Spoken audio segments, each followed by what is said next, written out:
విజయనగరం జిల్లా శంబర గ్రామంలో పోలమాంబ జాతర భక్తి శ్రద్ధలతో జరుగుతోంది. గ్రామంలో శక్తి స్వరూపిణిగా కొలువై ఉన్నారు అమ్మవారు.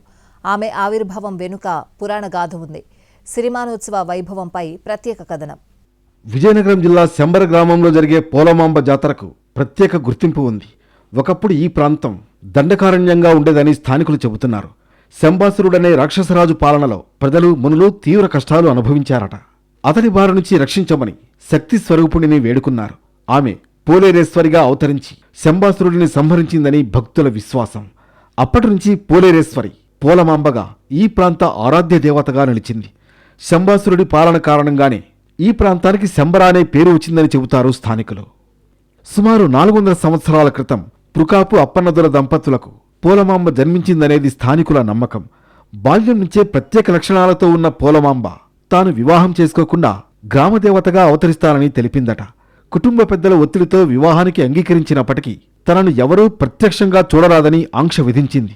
మేనత్త చేతుల మీదుగా వచ్చిన పూలమాలనే ధరించి వివాహం జరిగినట్లుగా భావించిందని మరో కథనం. ఇక వివాహానంతరం అత్తారింటికి బయలుదేరిన పోలమాంబ శంబర గ్రామ పొలిమేర చేరుకున్నాక పల్లకీని దించమని ఆదేశించింది. అక్కడే వేప చెట్టు వద్ద భూమిలో అంతర్ధానమైందని చెబుతారు.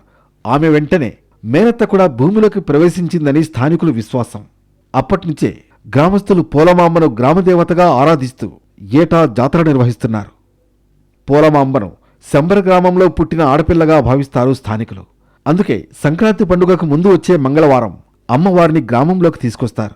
సంక్రాంతి తర్వాత వచ్చే మంగళవారం ప్రత్యేక పూజలు చేస్తారు. అనంతరం వచ్చే మంగళవారం సిరిమానోత్సవం నిర్వహించడం ఆనవాయితీ. సిరిమానోత్సవమే జాతరలో ప్రధాన ఆకర్షణ. పూజారి సిరిమాను రథాన్ని అధిరోహించి గ్రామ వీధుల్లో అమ్మవారి ప్రతిరూపంగా దర్శనమిస్తారు. భక్తులు కొబ్బరికాయలు, అరటిపళ్ళు, చీరాలతో మొక్కుబడులు చెల్లించుకుంటారు. 36 నుంచి 42 అడుగుల ఎత్తుగల తాడిమాను సిరిమానును మక్కువ, సాలూరు మండలాల అటవీ ప్రాంతాల నుంచి గ్రామ పెద్దలు ముందుగానే ఎంపిక చేస్తారు. గ్రామం అవతల వనంగుడి వెనుక ఉన్న వేప చెట్టును పోలమాంబ అమ్మవారి ప్రతిరూపంగా భక్తులు కొలుస్తారు. మొత్తానికి శంబర పోలమాంబ జాతర ఉత్తరాంధ్ర భక్తుల హృదయాల్లో చెరగని ముద్ర వేస్తోంది.